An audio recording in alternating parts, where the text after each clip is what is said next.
हर political party अपनी पूरी ताकत झोंक रही है।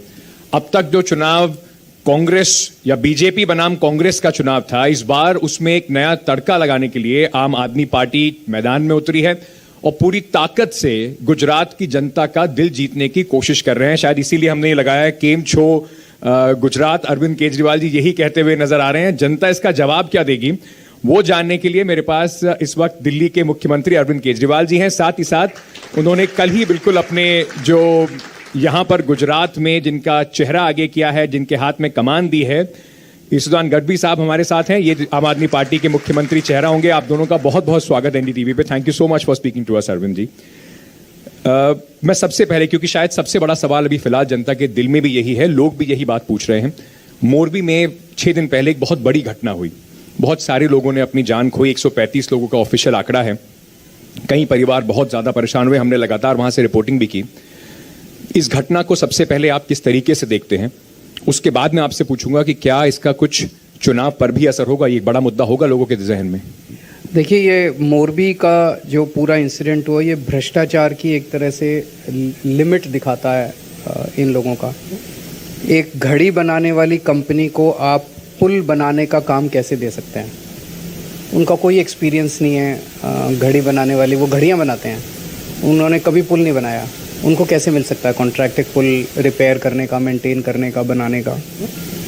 दूसरी चीज़ कि बिना टेंडर के, मैंने कई मीडिया में पढ़ा कि शायद कलेक्टर ने विरोध किया तो उसमें लिखा हुआ था मीडिया में कि गांधीनगर से फ़ोन आया कि इस कंपनी को दे दो। गांधीनगर से किसने फ़ोन किया? कौन था वो नेता? उस फ़ोन की वजह से बिना टेंडर के इस कंपनी को कॉन्ट्रैक्ट दे दिया जाता है। आज अखबारों में छपा हुआ है कि 2 करोड़ रुपए खर्च करने थे, उसने 12 लाख केवल खर्च किए। उस कंपनी को अब पहली चीज़ तो 150 लोगों की जान गई, ये बहुत दुखद है।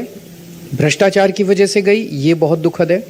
अब पूरी इंसिडेंट होने के बाद पूरी कोशिश चल रही है उनको बचाने की।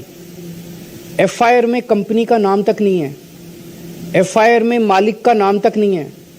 कौन लोग पकड़े गए हैं? जो टिकट काट रहे थे, टिकट खिड़की पे बैठे हुए क्लर्क जो थे, चपरासी जो थे, उनको पकड़ा है। उनका क्या लेना देना था इससे? इसमें तो सीधे सीधे जैसे उपहार ट्रेजेडी हुई थी, आग लगी थी उपहार सिनेमा में, उनके मालिक आज भी जेल भुगत रहे हैं। इनके मालिक को क्यों बचाने की कोशिश की जा रही है? मालिक को बचाने की कोशिश की जा रही है, कंपनी को बचाने की कोशिश की जा रही है, पूरी जबरदस्त तरीके से कोशिश। मैं गुजरात के लोगों को यही कहना चाहता हूं कि मोरबी हादसे में बच्चों की जान गई है, महिलाओं की जान गई है, लोगों की जान गई है, गुजरात के लोगों की जान गई है। ये कल को आपके परिवार का भी कोई हो सकता था इसमें। इससे थोड़े दिन पहले जहरीली शराब की वजह से 100 लोगों की मौत हो गई। कोई जेल नहीं गया, कोई मास्टरमाइंड जेल नहीं गया। अरे गैरों को पकड़ के जेल में डाल देते हैं।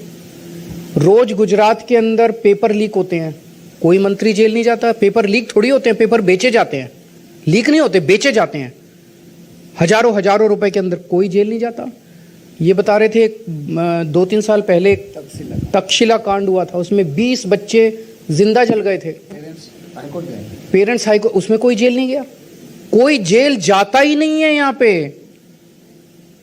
ये ज्यादा दुखद है। लोगों को लगता है कि हमारे साथ पहली चीज हमारे घर के लोग चले गए, और दूसरी तरफ जिन लोगों ने ये कांड किया उनको जबरदस्त तरीके से पूरी सरकार, पूरा तंत्र उनको बचाने में लगा हुआ है। इस तरह जी एक माइक होगा वहां आपके पास भी।